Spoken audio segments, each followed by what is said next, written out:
Betrayal trauma isn't confined to your past. It follows you and shapes how you connect in every relationship.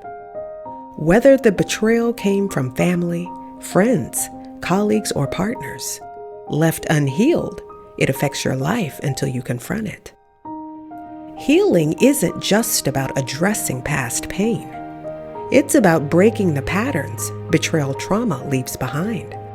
This series is designed to help you release the emotional weight of betrayal, to rebuild your confidence and trust yourself again. Healing from betrayal trauma is more than recovery.